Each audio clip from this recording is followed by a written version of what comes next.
Elissa Wald is a popular Substack writer, author, and publisher, and she is a progressive and remains a steadfast and ardent Zionist.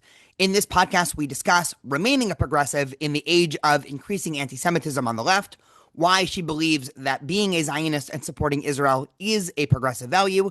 We discuss the morality and ethics of Israel's war against Gaza, including a possible reoccupation of Gaza by the IDF, and why she is not convinced that is necessarily a bad idea. We have a bit of a debate on whether or not Trump has helped the American Jewish fight against anti-Semitism, and we try to diagnose why the progressive world has devolved into increasingly anti-Semitic stereotypes and tropes about the Jewish community. Make sure to like and subscribe before listening, and also, this podcast has officially reached over 1,000 subscribers on YouTube, in addition to thousands of others on both Spotify and Apple. And so I want to thank both Noah, a UCI student who has been helping me with YouTube thumbnails, and Danny, a UCI graduate student who has been helping with all of the tech for this podcast. And now I bring you Elissa Wald. You caught my attention because you had a relatively provocative Facebook post a couple of weeks ago that went, I like to call it Jewish viral. Because, whenever something's shared a couple hundred times, at least in the Jewish community, that heavily reverberates. Yeah. And I'm going to paraphrase, and then, I would love to ask you about this, and I would love to just have a conversation where you wrote that you are sort of a lifelong leftist / progressive, but unlike, 99.9% of progressives, you're not against necessarily the war that Israel is going, and you even went further. You're not even necessarily against retaking over Gaza, which, puts you at probably a 0.1% of people who feel that that might be a reasonable thing to do while still identifying as a progressive. So I would love to dig in on that, because that is not usually a intersection that you hear.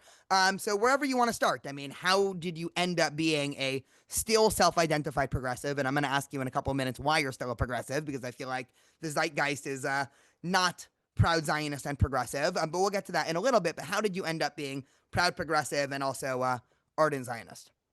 I'm a lifelong, leftist. I believe in reproductive rights for women. I believe in diversity, inclusion, and equity. I believe in really almost everything that the left believes in.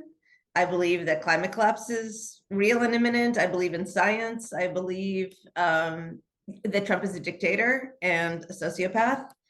I want Ukraine to prevail over Russia. I could go on all day, right? I want to preserve American democracy. So there's no, at the risk of alienating quite a lot of Jewish listeners, there's no universe in which I could ever be persuaded to support Donald Trump. But when it comes to Israel, I'm a very proud Zionist. I refuse to be ashamed of the word Zionist or to play it down. I think Zionism is the most progressive of values. There's one country in the Middle East that's had a female prime minister decades ago, whereas America still hasn't had a woman president. Tel Aviv is the gayest city in the world. Israel's the vegan capital of the planet in every conceivable way. I think that Israel represents the best of societies. I'm not a huge Netanyahu fan, but in the war against Hamas, who is a sociopathic, openly genocidal entity that makes no bones about wanting to wipe out Israel and indeed Jewish people worldwide, I think that we can't bring progressive values to a gunfight. We have to meet our enemy where they are. And we can't think that we're gonna hold hands and sing Kumbaya and make headway with these people. It's very clear to me that that's not going to happen, and that the reason I'm not against Israel reclaiming Gaza is that we tried to give Gaza to the Palestinians. We pulled out in 2005. Jews were ethnically cleansed from the Strip. Now it's entirely Judenrein. That bothers absolutely nobody. On the left, nobody talks about ethnic cleansing in that context. And in that time, they have built a $2.6 billion, 400 plus mile terror complex beneath every millimeter of the 25-mile Gaza Strip. And I feel like and they perpetrated October 7th among many, many other violent terror activities. If that doesn't merit forfeiture of the land, what does? I want to buck the progressive notion that Israel taking back the strip is some kind of cardinal moral atrocity. I don't believe that. Your depiction of why Zionism is sort of a slam dunk progressive issue is both so obvious and so sad that that is not how it's seen in the progressive world. I mean, I always comment, what a better case study of indigeneity and ancient people returning to their homeland than Zionism and Israel. And somehow post-colonial groups and indigenous right groups, see right past it and view Israel as the enemy. What's interesting, and again, why I found your post so interesting and provocative is I know a lot of progressives who are also Zionists. They just also land on being progressive Zionists, in which case they would be vehemently opposed to Israel, even considering reoccupying the Gaza Strip, right? Those are people in Israel that are, speaking out against the war, and they're, I mean, you said you're not a fan of Bibi, but these are people who, all they're really thinking about now in the context of Israel and Gaza is, how much they hate the current government. And there's probably a lot to say on that, and we can probably go on a rabbit hole there. But that's where I think it's very interesting, because it really does kind of cut across a set of positions that very few people share. I mean, perhaps, not that, you want to be put in a box, but I mean, I feel like Richie Torres might be, one such person who I feel like I have similar vibes from, in the sense of, really not giving an inch on progressive values and really trying to reclaim Zionism as a progressive. I don't know if you have anything to add there, but I did want to ask, because I work on campus, and so I feel like most people I interact with, the sort of like de facto view on campus for Jews at least was to be a progressive. I think October 7th really shook that up for a lot of people. There are a lot of Jews who are very involved in progressive causes.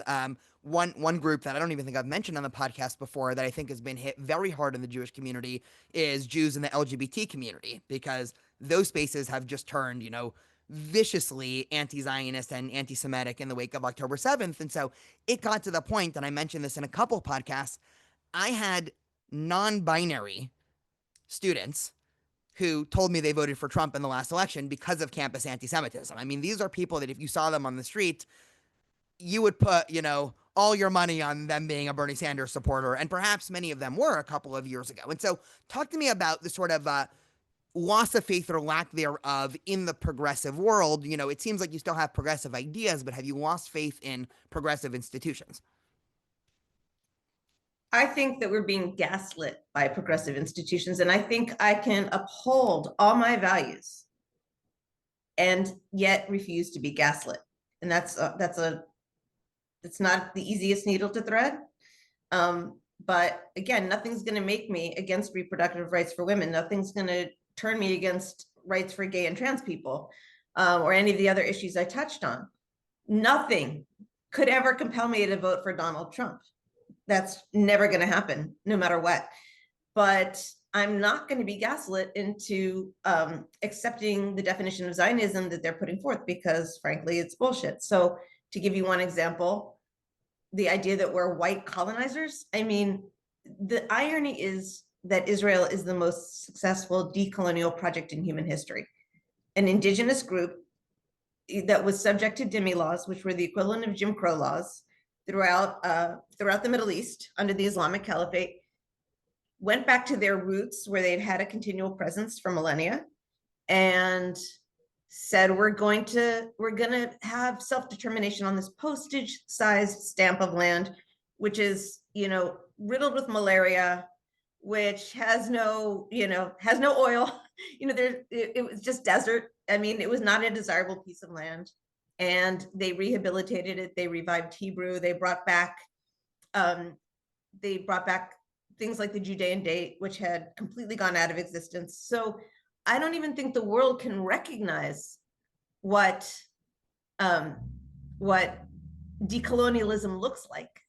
The progressive left believes that being a decolonial advocate means that you're going to stand up at whatever speech you're giving and give a lame 10-second land acknowledgement, and that's going to somehow magically absolve you and bestow virtue upon you. And every American coming for Israel are themselves living on real stolen land and are benefiting from real genocide and real ethnic cleansing. And the idea, and the last American Indian War, this isn't ancient history. The last American Indian War took place a mere generation before Israel achieved statehood. So the idea that an American would accuse, an Israeli of ethnic cleansing and genocide, and insist that it's an illegitimate, even the idea of legitimacy bothers me. Everyone's talking about Israel's going to lose its legitimacy. Like, I reject the concept. What does legitimacy mean? Is the United States legitimate? Is France legitimate? Is the UK legitimate? Is Russia? Is Syria? Who talks about this? Who talks about legitimacy for anybody but the Jewish nation? I mean, listen, it's obviously a stand-in for anti-Semitism. I want to push you a little bit. I'm naturally, I think I told you this on the phone, I'm sort of naturally a devil's advocate. So if you were here and I've Bring it. talked to many Trump voters and I've pushed back in all the same ways there, and I'm going to do the same thing for you. Let's take an issue that, right, I think we all have limited time, and so I simply don't have enough time to become an expert on race relations in America, and socioeconomic status. In 2020, like a lot of liberals, I sort of hopped on the Black Lives Matter bandwagon because, we all saw the videos and, the general arguments. I read Ta-Nehisi Coates when I was in grad school, and, this is before he became, a virulent anti-Zionist. But, I read The Case for Reparations and Between the World and Me. I did my homework as a good liberal. And my general disposition was, I don't know much about this topic, so I want to err on the side of the people who say that they are trying to fix something big in society. But my position whenever I would talk to a more conservative friend of mine, when they would say, the statistics don't bear out and whatever, was always a little bit like, listen, I don't know. It seems like the Black Lives Matter side made sense. Maybe that's not the most intellectually advanced answer, but then what started happening, and this is what's shaken my faith in a lot of not even progressive institutions, but progressive ideas as applied to politics, is Black Lives Matter then hopped on the anti-Israel or BDS bandwagon sometime in 2021, I think, during the Gaza March of Return. Since then, the movement has become, virulently anti-Zionist, right? That's something I know a lot about. And I think about a lot of academic fields. I did a whole podcast about, say, the field of gender studies the same way. When I was an undergrad, what do I know about gender studies? I'm just interested in learning. And then, when every gender studies professor signs a letter on campus saying that Israel is, akin to Nazi Germany, my epistemological certainty in anything that that group or field is spitting out immediately plummets. Because if the one thing I know a lot about, which is Jewish identity and Israel and Zionism and all these things, they get completely wrong, my trust that these people know what they're talking about for anything else also goes down. So you had mentioned DEI. One of the things that I think a lot of Jews have been wrestling with is the sort of DEI framework of, if we focus on identity more, this is actually better because there's still systemic bias, by race and class and gender in America. And so we need to actually isolate that and point it out to fix it, versus the sort of mainstream liberal or conservative point of view, which is like, listen, we're in a colorblind society. Like, we don't see color, we don't see race, we don't see, all of that.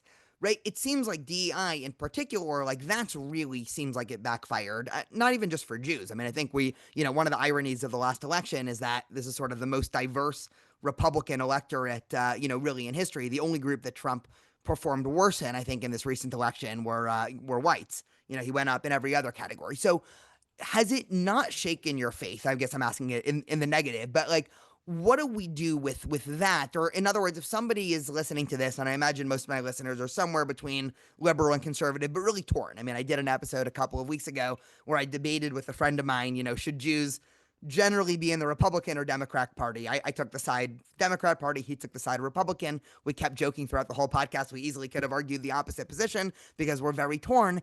But in terms of like leftist or progressive causes, I think in my head, some of those causes have gone so off the deep end that my trust for them for anything else has almost plummeted to zero. You seem to be more optimistic, so I would love to hear what the basis for that optimism is. I'm not going to deny that identity politics can get out of control. Any movement can get out of control. I mean, Me Too was right, and Me Too went off the rails, but that doesn't mean it wasn't right. And so, to give you an example, DEI came into an existence to fight people like Trump, who fired a 4-star general with impeccable, phenomenal military credentials and put in a drunk frat boy, Pete Hegseth, who is frankly so ridiculously incompetent that he talked about his war plans over,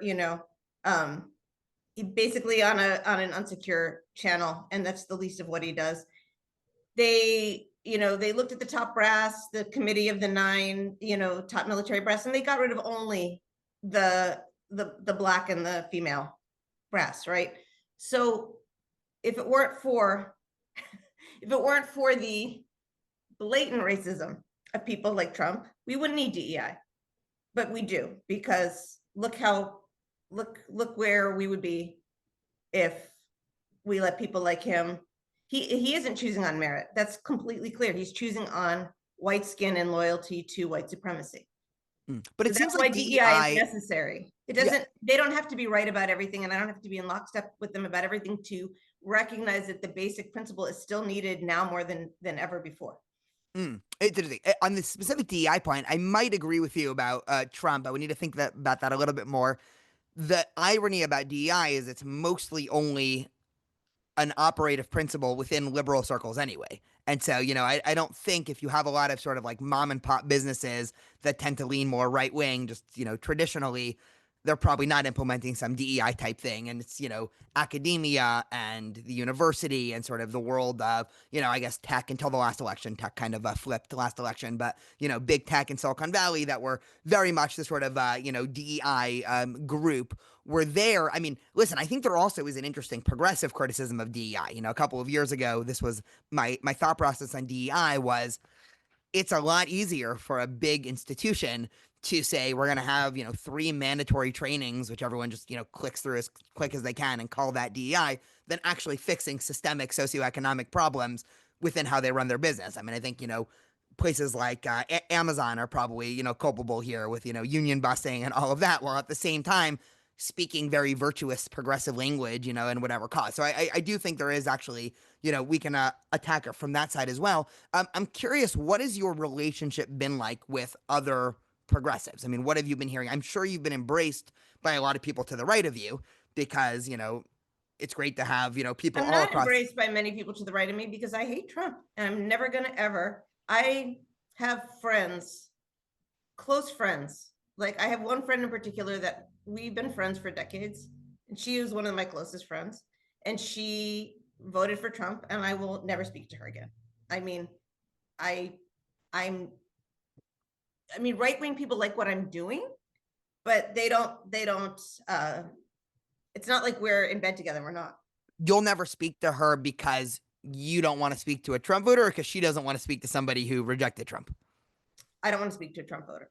I don't want to. She's no longer someone I would be friends with. So what would you do with that? So I'm curious, what would you do with someone like, many of my students who themselves identify even as liberal, who voted for Trump because of anti-Semitism? The thing I always say, I did not vote for Trump, so we can continue this podcast. I did think about it, so I don't know if that means this is shaky. But I can tell you, I 100% feel safer after Trump got elected in the Biden administration. I mean, I walk around with a kippah, I'm on sure as hell campus. don't. I feel much more endangered. I feel like even if I didn't believe he could conceivably come for me because of my criticisms of him, which I do, I feel like he's destroying science. And he's destroying national security. We have a 22-year-old frat boy in charge of counterterrorism. We have anti-vaxxers in charge of public health.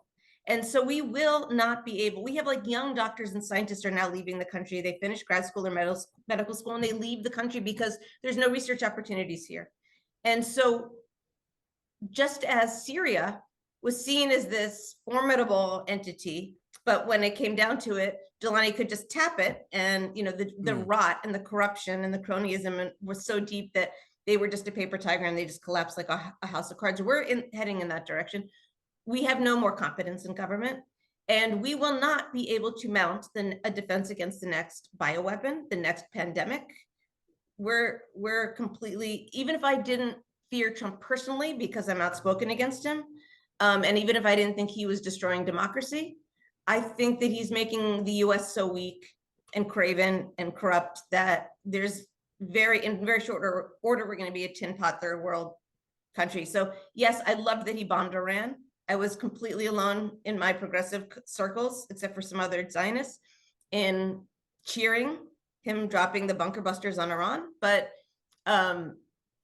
it's like I agree with a few of the things that he does. That would never make me support him.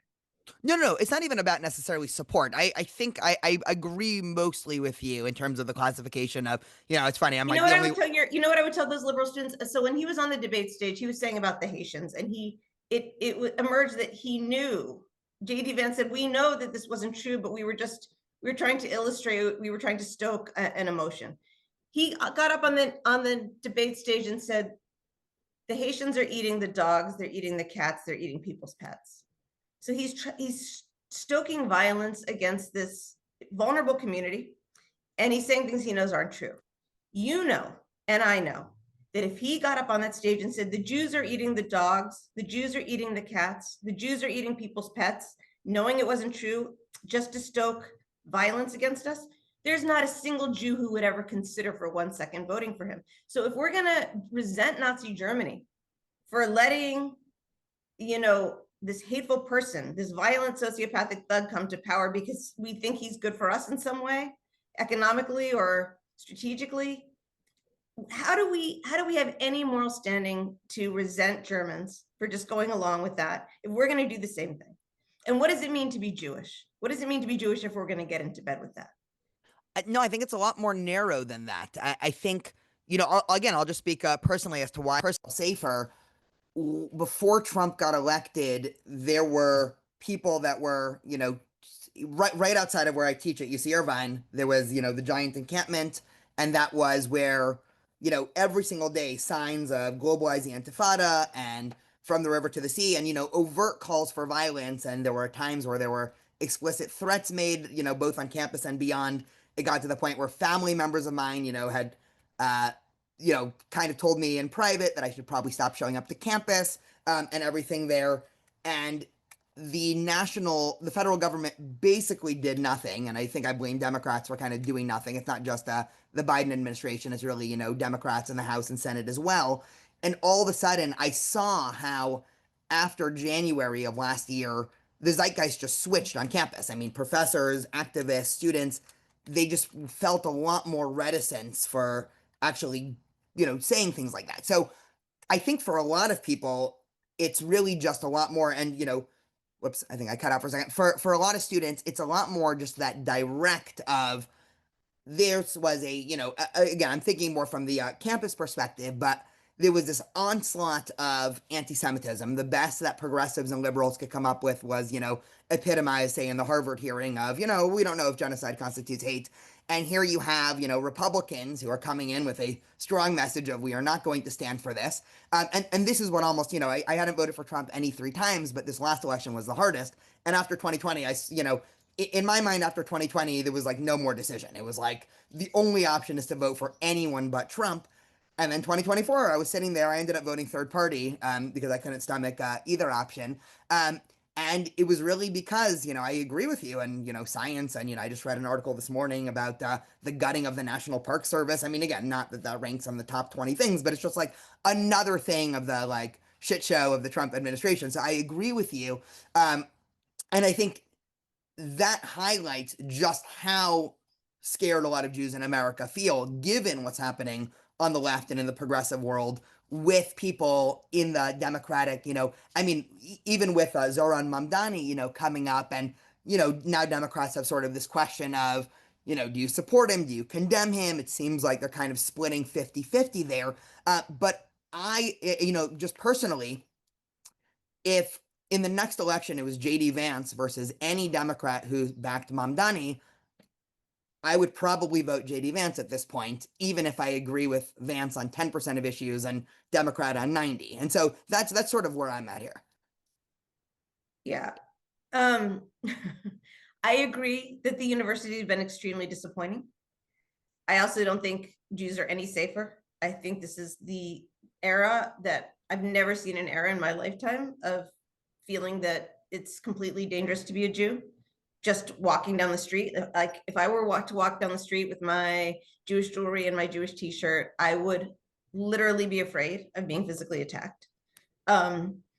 So yes, maybe because he came after higher education and used us as an excuse to do it, we have a temporary reprieve in terms of campus unrest. But I don't know how you could argue that we're better off. And just as an aside, just on principle, I feel like Jews do not and should not cozy up to sociopathic thugs seeking protection or favor while they kick the shit out of every other minority group. That is not what Jews do, which it isn't what Jews should do. And if we're a sports team and we just want to win and just would do what's better than ourselves for any cost, I mean, I honestly believe if Israel's going to be your only No, sorry. Listen, this is not about Israel. This is about my safety as an American Jew. I'm not walking around with an Israeli flag. I'm walking around with the kippah. I'm 24/7. So, so Trump has Kanye West and Nick Fuentes at the White House, and he's stoking neo-Nazism through the roof, and he's, winking at the Proud Boys from the national stage, and he's doing everything else to stoke neo-Nazism and white supremacy. So, just because he's using us as a bludgeon against higher education, which he wants to come after anyway, and he's saying, "Oh, I'm doing it for the Jews." Anyone who could believe that, I mean, I think is just, I have a bridge that I'd like to sell them. No, for sure. Believe that he's doing that because he cares about I'm Jews. even more cynical on Trump than that. I don't think Trump cares about Jews at all. Like, don't get me wrong. Trump is at best, just flip a coin on issues or, finger up to the wind or, do some Twitter poll and, or whoever the last guy he talked to is. I don't think Trump actually has any values. And so I totally agree with you on all of that. But it's not necessarily, I think, Jews highlighting Israel as the one issue. I think in a lot of ways, safety for American Jews has become muddied in with Israel, and we can talk, whether or not that's Wait, let me just, I'm so sorry. I want to yeah. circle back to Richie Torres. I love my love for Richie Torres is unconditional. And if he ever ran for president, I would become a full-time slave of his campaign. I think we really, really, really sell people like him out when we go Republican, when we move over to I mean, he's standing there all by himself, and instead of flocking behind him as someone who's going to stand there and be a champion of what's right on across the board, we're just throwing in our lot with the devil and leaving him to twist in the wind. That's not a good way to repay Richie Torres or John Fetterman or any other person who's brave enough. Hakeem Jeffries.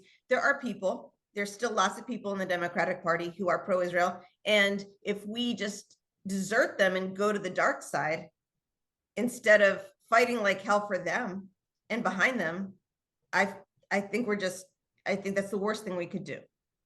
I think maybe. I mean, listen, if Fetterman or Richie Torres runs for, any higher office, I would hope a majority, if not, every American Jew, gets behind that. And so I totally agree. I think right now the Democratic Party is sort of in an eternal battle. Listen, when I was talking to my friend Andrew a couple weeks ago, and I was on the, Jews should stay Democrat side, my explicit argument was exactly that. I was like, listen, the Democratic Party has sort of a fight for its soul right now, and Jews should kind of stay engaged in that debate rather than defect. That said, to me, this, you had some comment, a couple minutes ago where you said something about how in the potential taking over reoccupation of Gaza, you can't bring progressive values to a gunfight or something like that. A lot of American Jews, including some half of myself, the other half agrees with you, feels that way about anti-Semitism in America. They're like, yes, I have liberal values, but my liberalism ends the second I feel in danger. And I spent the last couple of years feeling in danger. And now the fact that there is a federal government that is willing to take harsher action against people that are going to make my life, again, Israel's a separate, this is not about, weapons for Israel and will Israel get certain bombs, then I think I would probably agree with you of like, okay, well, is that really worth, every other value that I think I care about? Probably not. But in terms of like, if I feel that my life is physically safer, or, my daughters or my wife, everything there, at that point, it does become, I mean, even if there was literally a devil, I think I'd probably make a deal with the devil to save. If you're at that point where you feel so endangered in America that you have to vote for the likes of Trump, I would say that you should make Aliyah. I think if you're going to be an American, and you can't blame people for accusing us of dual loyalty if we're going to just look at the safety of Israel and sell out every other American and the whole rest of the world. Maybe. I mean, listen, maybe, there is a sort of right-wing argument that would agree with you that, Jews should just, all move to Israel anyway. I mean, personally, I do view a strong Jewish diaspora as integral. I think all throughout Jewish history, we've always had a strong Jewish diaspora. but again, it's not really about Israel, right? So that's I think maybe our, where we're getting a little caught up. I agree that if it's a narrow debate about Israeli policy, I would agree with you. To me, it was the lack of action by, Democrats when they were in charge to stop local anti-Semitism, right? So, yeah, I mean, I don't know where I would imagine you would agree that, saying globalize the Intifada constitutes a very real threat to Jews, not in I Israel. do think it constitutes a very Yeah. real threat to So, Jews. so seeing me walking to work every day and 10 feet from where I teach Jewish philosophy at UC Irvine, to walk through a multiplicity of signs with masked men on campus, wearing, you know literally what Hamas terrorists wear, with signs saying globalize the Intifada, or kick Zionists off campus, or Zionists equal genociders, and have a federal government that kind of is like brushing that issue aside, then to have Republicans take up this issue, whether or not they actually care, put it aside. It's probably all theatrics. But that said, the action, a lot of their action actually is backing that up. So that's where I'm finding this tension. Again, it might be correlation, right? I think, every psych class, correlation is not causation, but something did switch on campus after Trump got elected, and after there were a couple of high profile deportations of foreign students and campuses were reprimanded. All of a sudden, campus administration, I work across 4 different campuses in Southern California, they were a lot quicker to act when something Yeah, needed and to. I agree that that is a good thing, and I don't think it's worth a Trump vote. I just don't. I think there's too many other incredibly important things that we can't ignore, and he's not doing it for good reasons, and it's a short-term cosmetic improvement because nobody's mind has changed, you know. So they might not be able to be as in your face on campus as they were before. That doesn't mean that the hatred has gone away, and it doesn't mean that their violent, fantasies have gone away. Yeah, I might. I do want to talk about how the how progressives are interacting. I mean, I will say on some issues, like, because I've changed my mind a lot on immigration. That's been a big issue. I've changed my mind on. I just recorded a podcast actually with a Muslim woman from Sri Lanka who's been a very big ally of helping out the Jewish community, speaking against anti-Semitism. We spent a lot of time talking about immigration, and I don't think America should close its borders from people from any particular countries, but we should have very strict background and ideological checks before we just say, anybody with any crazy I value. agree with that. Yeah. So how are progressives reacting to because, in your post, you were also implying that like a lot of progressives are surprised at your views on Israel. So what have your conversations with Okay, I feel extremely fortunate, or maybe I just did a lot of groundwork over a lot of years, but I have undeniably lost some people, but I don't think I've lost anyone truly important to me.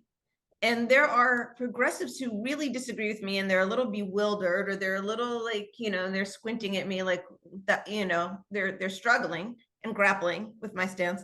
But that isn't the same as saying that I've lost them at all. Like, I haven't lost them. And I think that most people who know me don't question, I don't think people question that I'm a decent human being. I think um, I've established that over many years. I haven't lost any good friends from the progressive world. Again, the closest friend I can think of that's been the biggest loss is the woman that it's not even like I have ill will toward her. I don't.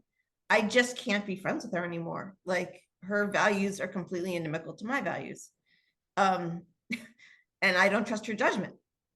So, and I don't respect, I lost a lot of respect, right? And I lost a lot of feeling of camaraderie with her. And so, but in terms of progressive friends, I can't think of a single progressive friend I have really lost. And I have many, many, many non-Jewish progressive friends.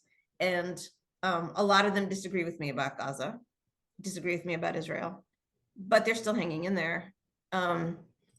And if they want to talk about it, we talk about it. And if they don't want to talk about it, we don't talk about it. So I feel lucky that way. I hear a lot of people saying there's no one left but other Jews. I don't feel that way. That isn't my experience. No, that is good to hear. And I do think on the campus level, everything is, times five on every direction because, I think campus leftists are very different than your average progressive you'll find in like major metropolitan cities.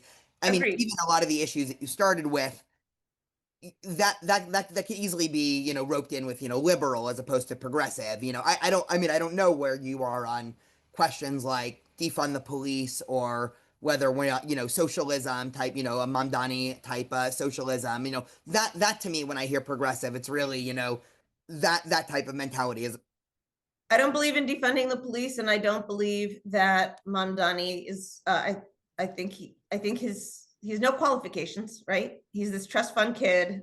He's a multimillionaire, lives in a penthouse, didn't have a real job until he was 29. He's barely had a real job at all in his life, and his only credentials seem to be the anti-Zionism that's at the heart of his life's work. And I think he would be harmful for Jews. And I will be very upset if he wins. So that's my position on him. Got it. Okay, we've been talking for a while. What else have we not talked about? Any other topics, either related to this or just like general? Well, I'd like to talk about my initiatives because I'd like people to like first and foremost, if I could choose a single initiative that I want to publicize, it's my book club. Jews have been pushed out of the book world. That's been very well documented. There have been many, many articles about that, where Jewish writers are being told by their publishers, their editors, their agents, that this isn't the right time to go out with a Jewish book. It's not even, they don't even have to be Zionist. They don't even have to be writing about Israel. They're being told it's not the right time to go out with a Jewish book. So my idea to combat that trend is, I was thinking about Oprah's book club. Oprah's book club, I initially assumed it would have millions of members worldwide. It doesn't. I think it's 77,000 strong. And yet she sends everything to the top of the bestseller list instantly when she picks a book. You have to sell a surprisingly few number of books to get onto the New York Times bestseller list. If you sell 5,000 books within 1 week, you get on that list pretty much. And imagine how little that is compared to what you. That's so little. Right. You had told me that on the phone, and I've been actually thinking about that a lot. So think what it takes for a musician or a movie to be in the top 10 or whatever. You have to sell millions. So, books are kind of going the way of the dinosaurs. They're becoming less and less a force because our attention spans are so small and everything's digital. But so if you sell 5,000 books in a given week, you're on the New York Times bestseller list. So I reasoned we are millions strong in America. We are people of the book. There is no earthly reason we can't send a Jewish author to the top of the bestseller list every single month if we organize and we do something very intentional. And it's not a big ask to buy one book a month or one book every 2 months. It's probably an $18 expense every 2 months.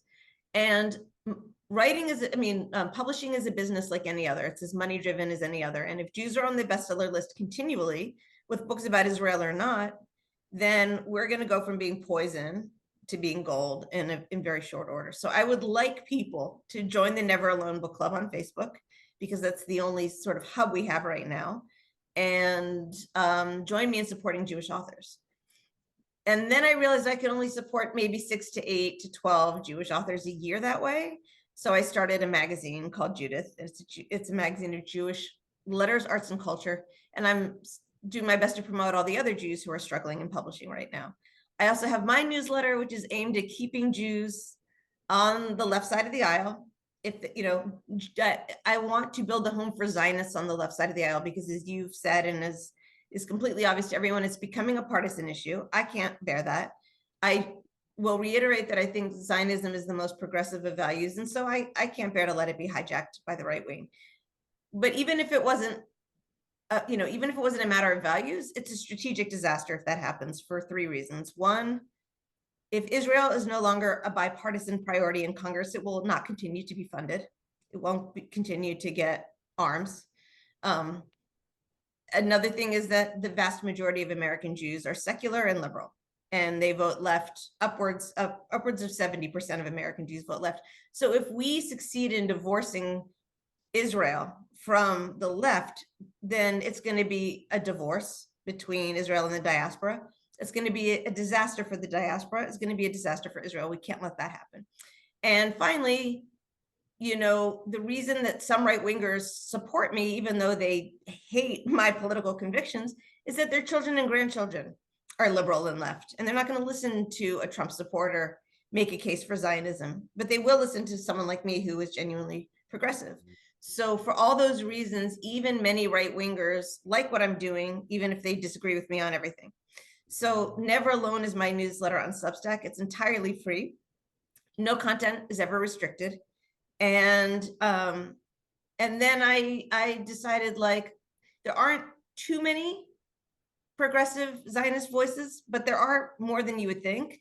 And I wanted to start gathering them all. And so Never Alone is mine, but I started a magazine called Mazel, and that stands for, it's MAZL, and it stands for Magazine of the American Zionist Left. And I'm publishing a range of left-leaning Zionist authors on Mazel. So those are my initiatives. I would love for your audience to at least check them out. Again, they're all free. And the book club especially isn't monetized in any way, shape, or form. It's entirely a service for the Jewish writing community. And I think we all need to support them if we want Jewish voices to continue to be published by anyone. Yeah, I totally agree with but everything you just said there in terms Yeah. of bipartisan, also the progressive. I mean, we can just sort of like end how I started, and we can just reflect on this for a little bit. I mean, why do you think? I guess I'll ask it in the more direct way. Given that it's so obvious to both of us that Zionism should be seen as a progressive value, not just for the liberal democracy and the rights for women and LGBT and even religious minorities. I mean, life isn't 100% equal for Israeli Arabs, but it's pretty dang close, and leaps and bounds over anywhere else you're going to get in the Middle East. Well, I'll say this for your audience: Arabs in Israel, the 20% of Arabs who live in Israel as full citizens, enjoy more civil liberties and human rights than they do anywhere else in the Arab world. And there are more Arabs living in Israel with full rights than there are Jews in the rest of the Middle East combined. Sure, 100%. And given the sort of indigenous history of Jews returning to an ancient homeland, I mean, why is this not a slam dunk in the progressive world? I mean, I guess another way to say this, I've had a lot of podcasts with people before that have traced a direct line from, say, Soviet propaganda to, the contemporary anti-Zionism. This is another, I think, reason why a lot of Jews have sort of backed up from the progressive world because of, recycled Soviet talking points. But I'm curious, I mean, why is this not, when you're talking to a progressive friend and you explain and you give this context, why are they not saying, like, oh yeah, why are we on the side of the people that are not in favor of all of our basic values? I think a lot of white liberal support for minorities has more to do with their own saviorism and their own heroism than it does about actually empowering people. Because once people are empowered, they are out of that really narrow binary of oppressor and oppressed, and they're no longer even recognized as minorities that are vulnerable.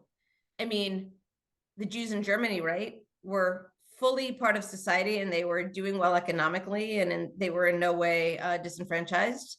And it didn't stop Germany from killing 90% of Europe's Jews. So the idea that we've made it and we're not vulnerable anymore, like, it's a false binary.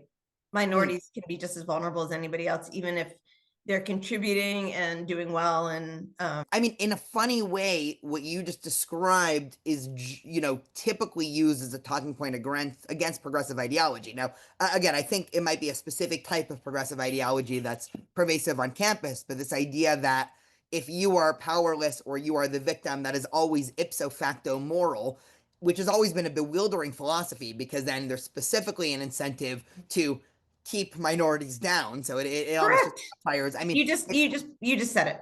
yeah, I mean, I was saying it. If anything, Jews should be on every page and playbook of how do you uplift a minority, but instead, because somehow, through some luck and some skill and some, whatever else, that might have been mixed into it, Jews have been able to thrive despite, the tumultuous history, to say the least.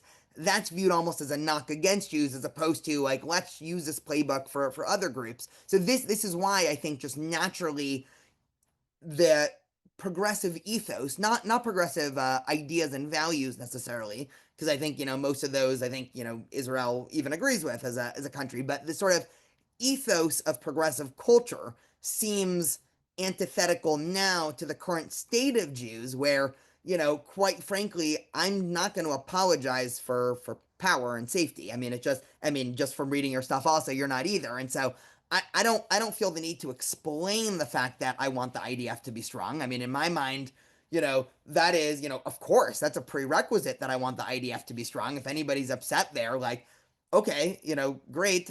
All the more reason why I care the IDF is even stronger if there are people that are upset by that notion. So, that's where I think a lot of the friction happens, specifically in campus spaces. Again, it's obviously different if, one's fighting for, the right for women to choose, which is of course a value I share. That's I think, an obvious issue that, hopefully almost everybody should eventually come around to, or the right for gay marriage, these basic issues that in my mind, anybody who's participating in a liberal democracy should, affirm those things. And so maybe that's where a little bit of the friction is there in terms of just the progressive group, because it is, sad that to think that if Jews still would have been hanging out in DP camps, displaced persons camps, scattered throughout Central Europe, which, they were after the war, progressives would have liked Jews more. I mean, that's the craziest thing to imagine. And so you ask yourself, okay, if how can Jews get on progressives' good side if we have no power and are, I don't think we can ever worry about it. Like, I hear so much argument against Israel based on, oh, the whole world is gonna turn against us if Israel does this or does that. The whole world turned against us in the Holocaust. We had done absolutely nothing.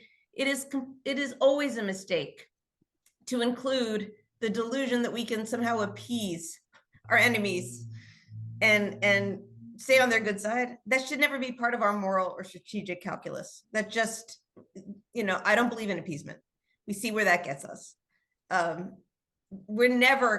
world will never, I feel like the world has always hated us and always will hate us. And they have no place in our moral or strategic calculus.